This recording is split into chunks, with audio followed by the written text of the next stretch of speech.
Assalamualaikum warahmatullahi wabarakatuh. Alhamdulillahirabbil alamin.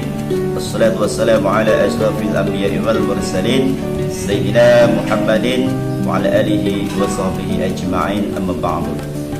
Alhamdulillah, sahabat YouTube semuanya, yang semoga kita selalu dalam lindungan Allah Subhanahu wa taala.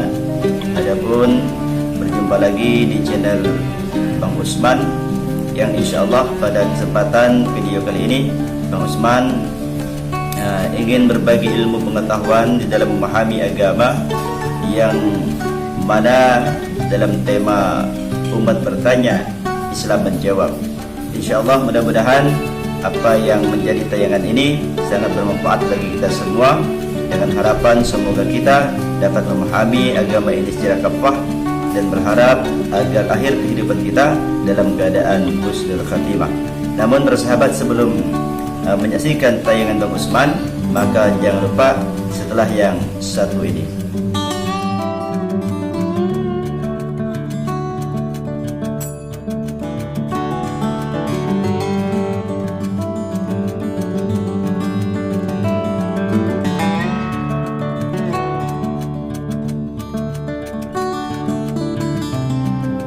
Hukum menuntut ilmu agama adalah merupakan suatu kewajiban atas sekalian seluruh kaum muslimin, baik muslim laki-laki maupun muslim perempuan, sebagaimana yang disabdakan oleh baginda Rasul Muhammad sallallahu alaihi wasallam, "Thalabul ilmi fardhatun 'ala kulli muslimin wal muslimat."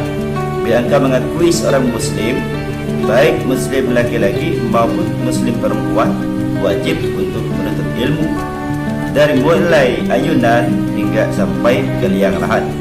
Adapun batas akhir kita menuntut ilmu adalah sampai nafas kita berhenti di atas dunia ini. Maka oleh karena itu, sebagai seorang kaum muslimin yang mengakui beragama Islam, maka mereka wajib untuk mempelajari ilmu-ilmu agama yang mereka yakini.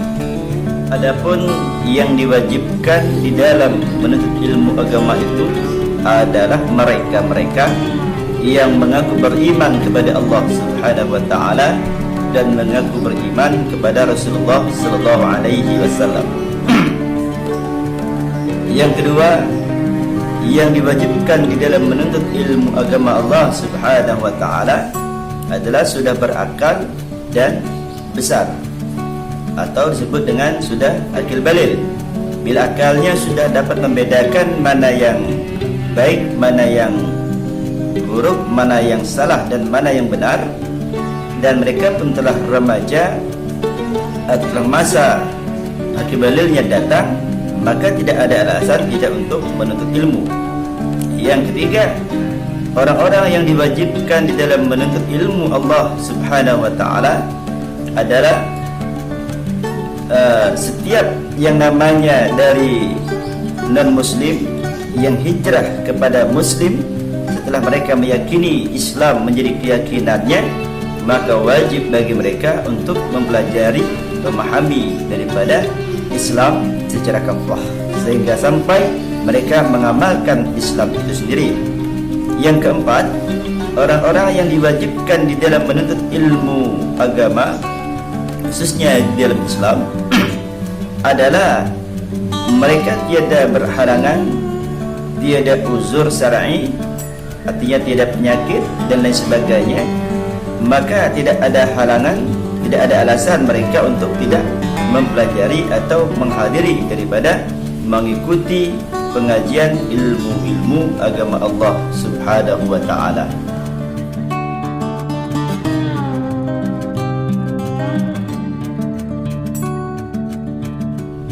Syarat di dalam menuntut ilmu: pertama, ikhlas. Ikhlas dalam artian kata, kita belajar itu memang didasari oleh pengakuan dari kesadaran kita. Kita belajar karena kita sadar bahwa kita penuh dengan segala kekurangan, maka kita berusaha untuk menambah dari segala kekurangan. Kita belajar yang mana kita mesti merubah dari segala kita pernah mengakui banyaknya keburukan, maka kita belajar untuk merubah keburukan menjadi kepada kebaikan. Kita belajar kerana kita sadar penuh dengan segala kesalahan, maka kita berusaha belajar di dalam ilmu yang kita kaji untuk merubah menjadi benar. Dan kita sadar bahwasanya kita belajar ini kerana kita merasakan penuh dengan segala kemusyrikan, kemunafikan dan kefasikan dalam pandangan Allah Subhanahu wa taala, maka kita berusaha untuk belajar merubah yang munafik, musyrik, fasik yang sering kita lakukan dalam kehidupan sehari-hari menjadi muslim yang mukmin dalam pandangan Allah Subhanahu wa taala. Apabila kita belajar seperti ini, niat kita benar-benar kita sadar penuh dengan segala kekurangan, kehilapan, kesalahan, keburukan, kemusyrikan, kemunafikan dan kefasikan, maka insya-Allah ilmu yang kita kaji, maka walaupun sedikit yang kita dapatkan akan menjadi modal untuk menyelamatkan hidup kita baik di dunia maupun di akhirat. Kenapa? Kerana ilmu yang kita tuntut, yang kita kaji penuh dengan kesungguhan. Kerana kita belajar bukan karena orang ramai, bukan karena gurunya hebat, bukan karena tidak ada pekerjaan lainnya. Dan insya-Allah orang yang belajar dengan niat seperti ini pasti akan ada perubahan dalam hidupnya. Dan orang seperti inilah ia akan mendapatkan keselamatan baik di dunia maupun di akhirat dari ilmu yang mereka tuntut. Yang kedua, syarat daripada belajar, mereka harus punya keyakinan, harus punya pendirian. Tidak bagaikan seorang penunggang keledai yang tidak punya pendirian.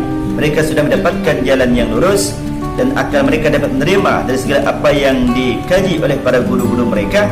Lalu mereka mencari guru-guru yang lain, seolah-olah nanti pada saat mereka bertemu dengan guru-guru yang hebat, misalnya guru-guru yang berkualitas, memiliki sekolah yang tinggi, yang hafiz Quran, hadis dan lain sebagainya, sehingga mereka meremehkan atau memberikan suatu persaingan, seolah-olah guru yang pertama mereka dapatkan itu jauh daripada guru yang selanjutnya. Nah, apabila kita memiliki pemikiran seperti ini, maka dipastikan ilmu kita tidak akan pernah mendapatkan keberkahan dan tidak akan pernah menyelamatkan hidup kita baik di dunia maupun di akhirat. Karena kita belajar adalah untuk merubah dari segala kesadaran kita, bukan untuk mengumpul dan menjadi kebanggaan dari ilmu-ilmu yang kita tuntut. Wallahu a'lam bishawab.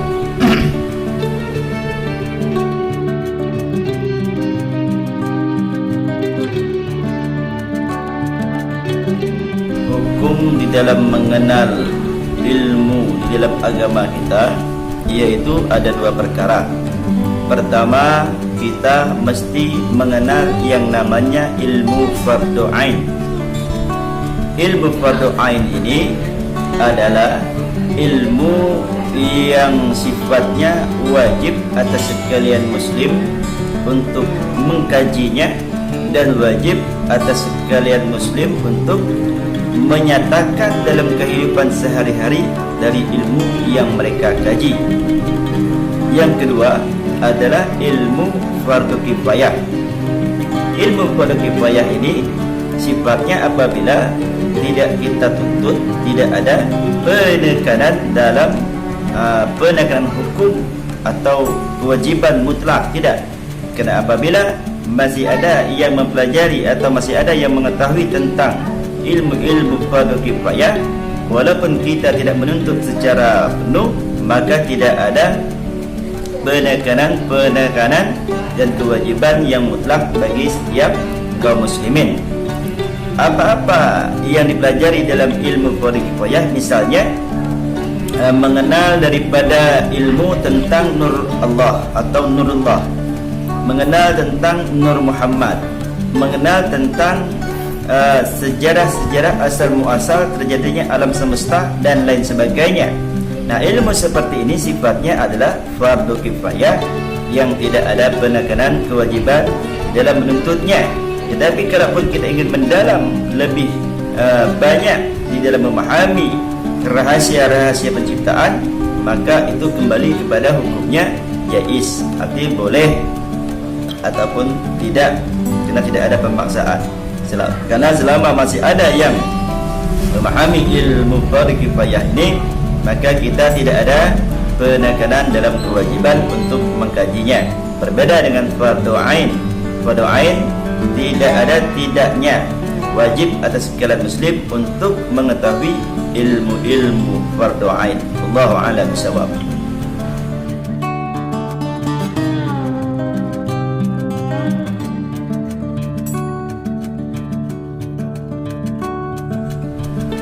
Ilmu yang wajib kita kenal, yang wajib kita tuntut di dalam mempelajari fardu ain, yaitu ada 3 perkara ilmu yang wajib kita kenal. Pertama disebut dengan ilmu usuluddin atau ilmu tauhid. Kedua disebut dengan ilmu fikih. Yang ketiga, kita wajib mempelajari atau mengenal yang namanya ilmu tasyawuf.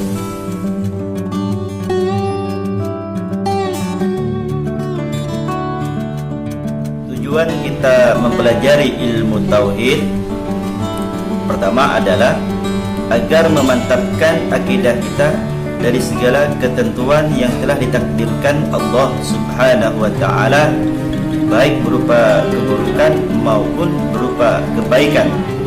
Dalam artian kata, kita selalu menerima atau ridho dari segala apa yang sudah menjadi ketentuan Allah Subhanahu wa taala. Yang kedua, tujuan kita mempelajari tauhid adalah untuk supaya kita bisa mengenal wajib bagi Allah, mustahil bagi Allah, dan jaiz bagi Allah berbuat ataupun tidak berbuat, sehingga kita selalu ikhlas dalam menerima apa yang sudah menjadi ketentuan Allah Subhanahu wa taala. Jangan sampai kita mendatangkan sak di dalam hati kita. Yang ketiga, tujuan kita mempelajari tauhid adalah menghindarkan diri kita daripada yang namanya syirik, baik syirik besar yang disebut dengan syirik jali maupun syirik kecil yang disebut dengan syirik khafi. Allahu a'lam bishawab.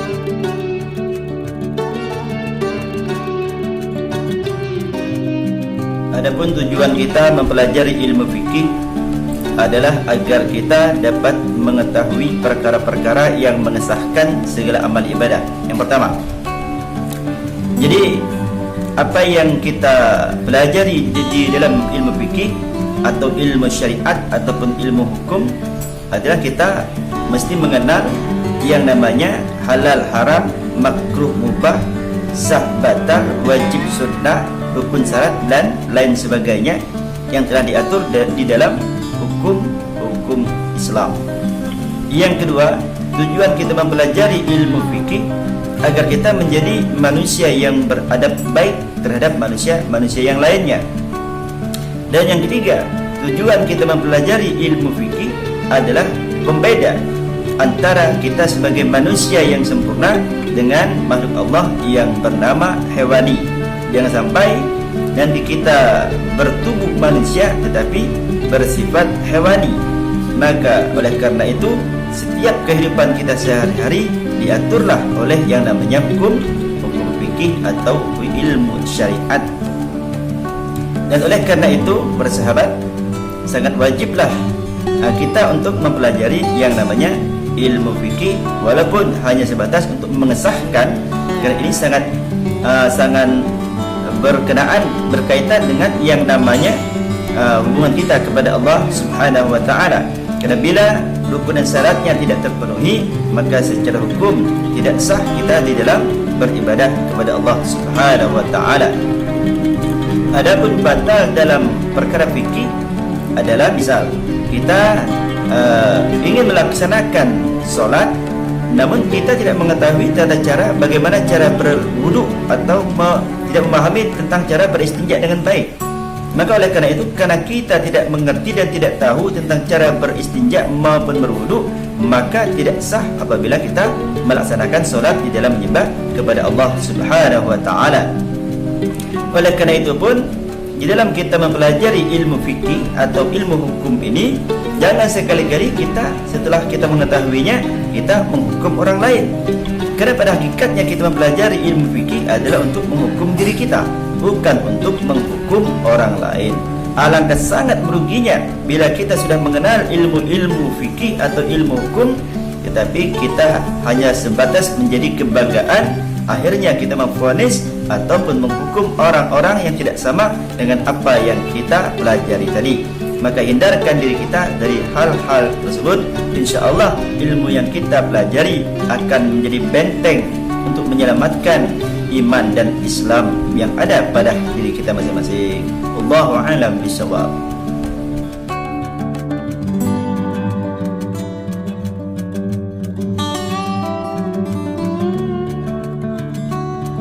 Tujuan kita mempelajari ilmu tasawuf. Ilmu tasawuf tujuannya adalah agar kita menjadi manusia yang memiliki akhlak yang terpuji, sebagaimana yang dicontohkan oleh akhlaknya Rasulullah Muhammad sallallahu alaihi wasallam. Yang kedua, tujuan kita mempelajari ilmu tasawuf adalah agar kita dapat menghindar yang namanya perkara-perkara penyakit batin atau penyakit mazmumah yang akan menjadi sebab sehingga tertolaknya segala amal ibadah kita di sisi Allah Subhanahu wa taala. Apa yang kita pelajari di dalam ilmu tasawuf agar kita menjadi akhlak yang terpuji dalam pandangan Allah Subhanahu wa taala? Pertama, kita mempelajari yakni untuk menjauhkan penyakit riya, sombong, angkuh, takabur, berburuk sangka, mencela, mengunjing, memfitnah, menghasut, iri dengki, ghibah atau menghamburkan aib. Karena bila ada salah satu penyakit itu di dalam hati setiap orang yang mengaku beriman kepada Allah Subhanahu wa taala, walaupun sebesar biji zarah, maka tertolak semua amal ibadah yang mereka perbuatkan, walaupun sebaik mungkin, serapi mungkin di dalam mereka beribadah kepada Allah, walaupun ilmunya setinggi langit di dalam mengkaji dari segala ilmu-ilmu agama Allah Subhanahu wa taala. Kenapa?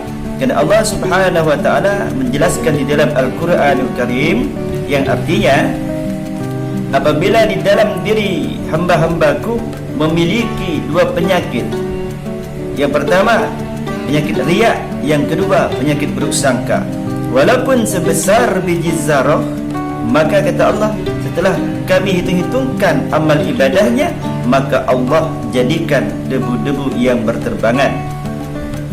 Kerana penyakit riya ini adalah sumber yang akan mendatangkan tiga penyakit yang amat sangat berbahaya. Riya akan mendatangkan yang namanya sifat sombong, riya akan mendatangkan yang namanya sifat takabur, riya akan mendatangkan yang namanya sifat angkuh. Maka perkara riya ini adalah perkara batin.